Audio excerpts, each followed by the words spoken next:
Buenas tardes.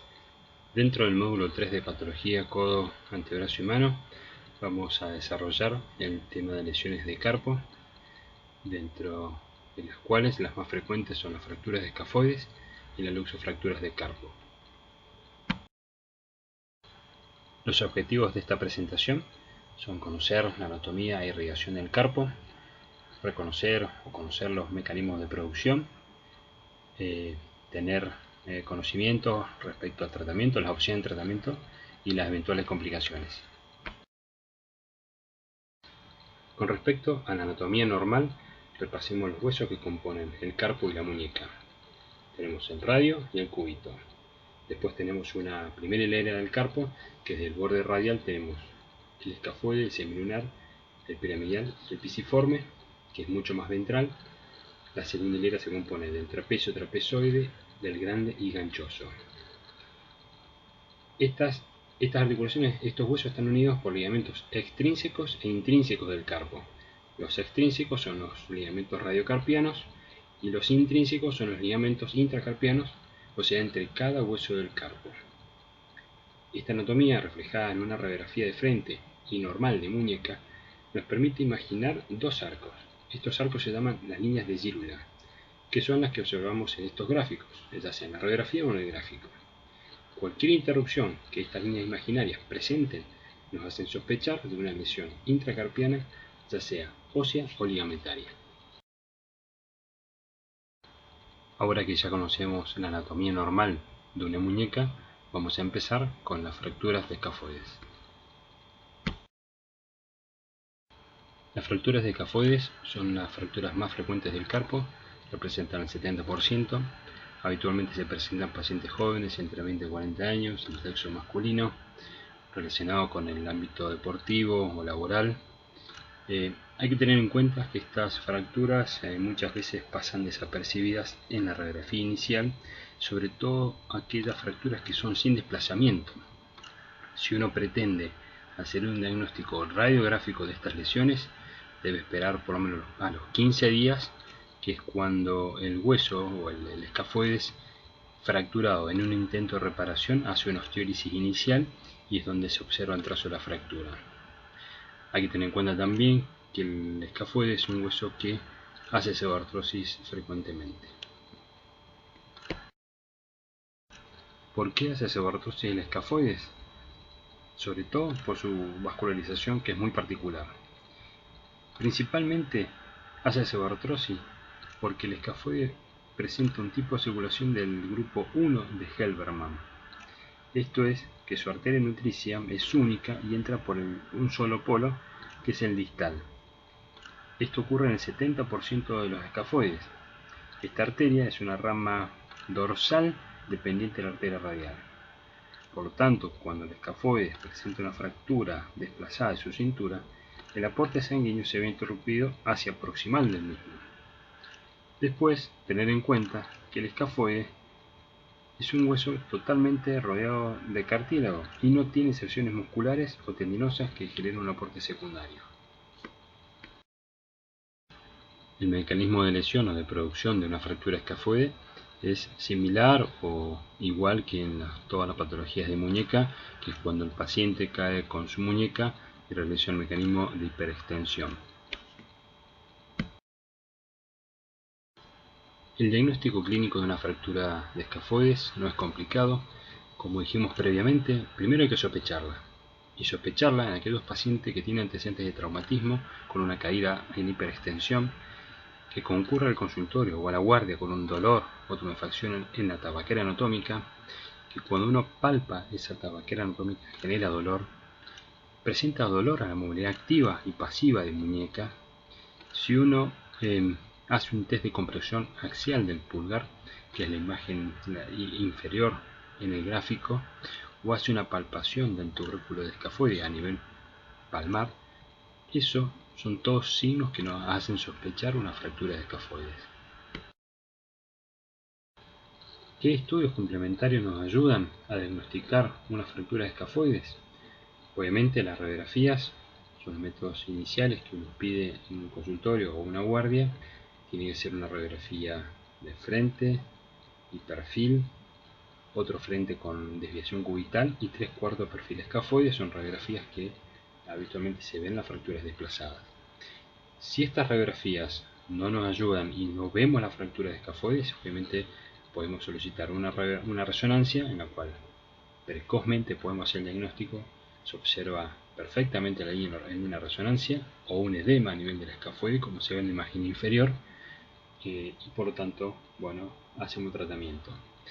La resonancia también nos sirve para diagnosticar la necrosis ósea vascular, que aparece habitualmente entre el segundo y tercer mes de tratamiento, y para diagnosticar lesiones asociadas, como por ejemplo la del complejo filocardiólogo triangular.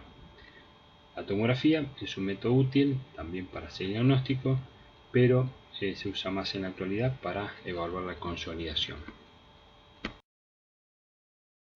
¿Cómo se clasifican estas fracturas? Bueno, la clasificación de Herbert es la más conocida, que la divide en tipo A, que son fracturas estables, y las tipo B, que son inestables. Las fracturas tipo A del tubérculo o del polo distal, o las incompletas, son de tratamiento conservador, y las fracturas inestables, desplazadas de la cintura o del polo proximal, o que se asocian a una fractura transescáfoide perilunar, son de criterio quirúrgico. ¿Qué opciones tenemos de tratamiento? Tenemos dos opciones: el tratamiento conservador o el quirúrgico. Aquellas fracturas que están sin desplazamiento, como es del polo distal o del tubérculo del escafoide, se inmoviliza con un yeso antebraquipalmar dígito pulgar, o sea con inclusión de pulgar, por 60 a 90 días. En estos 3 meses, al paciente se lo controla cada 15 días con radiografías para evaluar que no haya desplazamiento. Aquellos pacientes que tienen fracturas desplazadas, inicialmente en las radiografías se le propone un tratamiento quirúrgico. ¿Qué opciones tenemos para cirugía? Los tornillos de Herbert o los Baru, que se pueden colocar en forma anterógrada o retrógrada vía percutánea. ¿Cuáles serían las complicaciones de una fractura de escafoides? La sebortrosis, que es la complicación más frecuente, en la cual uno luego de 3 meses evalúa la radiografía o en la tomografía no observa consolidación. Bueno, tenemos una sebortrosis, y el tratamiento quirúrgico se coloca un Herbert y se le agrega el injerto óseo. Otra complicación que no es rara es la necrosis ósea vascular del polo proximal, sobre todo aquellas fracturas de la cintura o del mismo polo proximal, y lo que se realiza es una cirugía en la cual se puede llegar o no a extraer ese polo proximal si es muy chico, o se coloca un tornillo más un injerto óseo vascularizado, entre las cuales la técnica más conocida es una técnica de un cirujano argentino, se llama Seidenberg, que da buenos resultados. Otra complicación más rara es la muñeca SNAC, que esta significa, esas son siglas en inglés, en castellano sería colapso avanzado del carpo producto de una sebortrosis, que bueno, la solución es quirúrgica. Se puede hacer una resección de la primera hilera del carpo o una artrosis 4 esquinas, y obviamente otra complicación es la artrosis radiocarpiana, que se desarrolla con los años. Ahora seguimos con lesiones de luxofracturas del carpo. Las fracturas luxaciones carpianas no son lesiones frecuentes. Se trata de lesiones severas que ocurren tras traumatismo de alta energía y que con frecuencia pasan desapercibidas inicialmente, y que pueden asociarse a múltiples patrones de lesiones ligamentarias u óseas, entre las cuales tenemos la luxación semilunar, la luxación perilunar del carpo hacia dorso, la luxación transescáfodo-perilunar, que sería la más frecuente, se presenta en el 91% de los casos, y la luxación transestilo-perilunar. Para comprender la patomecánica de las luxofracturas de carpo, debemos conocer lo que Mayfield denomina la inestabilidad progresiva del carpo. Este es un circuito de lesión. Mayfield, en estudios cadavéricos, demostró que la luxación perilunar era la consecuencia de un daño ligamentario progresivo que comenzaba del lado volar en el lado radial y continuaba rodeando el semilunar hasta el lado cubital. Mayfield clasificó las luxaciones perilunares en 4 estadios: Esto implica un daño progresivo de los ligamentos carpianos, comenzando por el ligamento escafolunar volar, que sería el estadio 1, seguido de una luxación casi siempre dorsal de la unión luno grande, este sería el estadio 2, y luego hay un daño ligamentario luno-piramidal, ya en el estadio 3, y el estadio 4 implica ya un daño ligamentario radiocarpiano dorsal, produciendo la luxación del semilunar hacia volar. Los ligamentos dorsales son más débiles que los palmares, por eso siempre el semilunar se va hacia palma. El mecanismo de lesión habitual para la luxación del semilunar o para las demás lesiones ligamentarias, luxo o fracturas del carpo, implica una combinación de extensión, supinación carpiana y deviación cubital de la muñeca. Esto ocurre cuando se aplica una fuerza en la palma de la mano con una muñeca en hiperextensión y un radio fijo en pronación. De esta manera, el semilunar se luxa hacia palma, siendo el final del circuito de lesión que dijimos recién de Mayfield. La luxación palmar del semilunar es una urgencia traumatológica. El semilunar fuera de su lugar nativo, anatómico, si uno lo deja con el tiempo, o sea, o pasa desapercibida, hay una alteración de la circulación del semilunar, pudiendo llegar a ser la necrosis del mismo. Por lo tanto, necesita una reducción inmediata y esto se realiza bajo anestesia, reproduciendo el mecanismo de lesión. ¿Cómo llegamos al diagnóstico de una luxación del semilunar? Primero, con el antecedente traumático. El paciente presenta dolor y deformación de la muñeca, presenta una tumefacción a nivel palmar, que es donde está el semilunar, tiene la limitación funcional, que el semilunar se ubique en la parte palmar. En el 25% de los casos el paciente desarrolla un síndrome túnel-carpiano agudo. En las radiografías vemos que se pierde la congruencia, hay alteración de las líneas de gírula. Esto siempre tenerlo en cuenta para que no pase desapercibida. Si la radiografía no nos es clara o tenemos dudas, obviamente la tomografía va a aclararnos esas dudas y vamos a hacer el diagnóstico. Como dijimos previamente, la luxación del semilunar es una urgencia traumatológica, por lo tanto el tratamiento quirúrgico es la solución.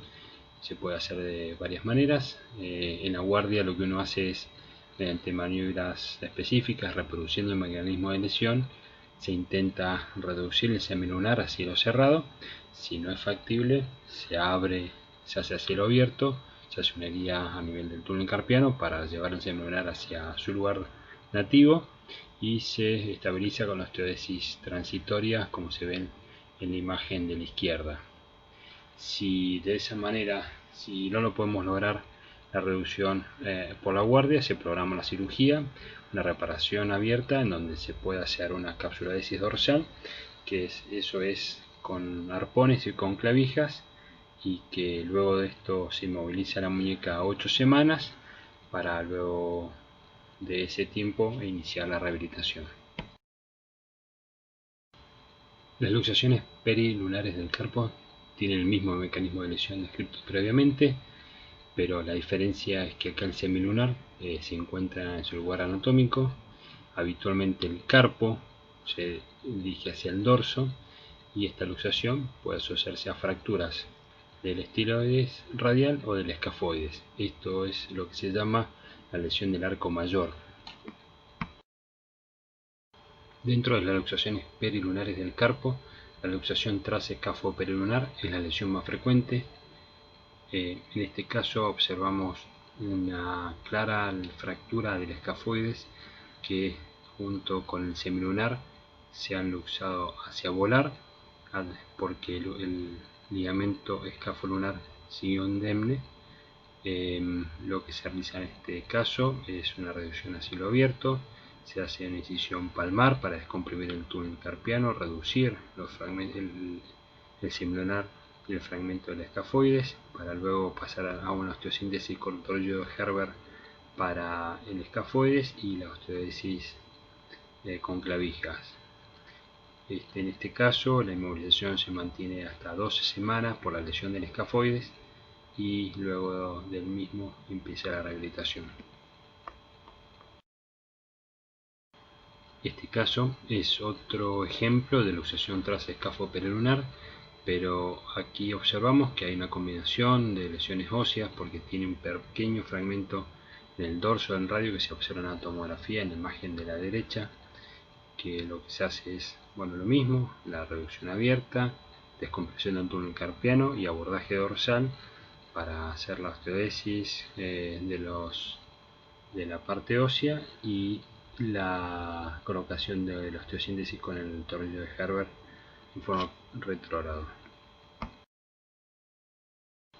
En esta diapositiva observamos un ejemplo de una luxación transestiloperolunar, en la cual en la imagen central se observa claramente que el semilunar está en palma con una lesión en la apófisis estiloides y la imagen de la derecha donde se ve la osteodesis que se hizo por guardia con la reducción anatómica de todos los huesos del carpo.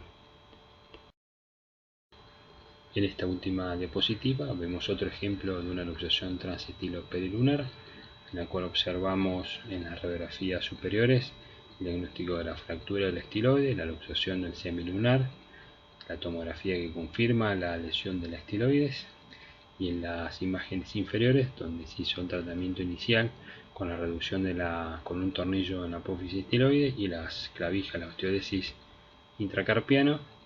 Con el tiempo, a las 8 semanas, se retiran esas clavijas para evaluar el tratamiento definitivo y el resultado final en la última radiografía.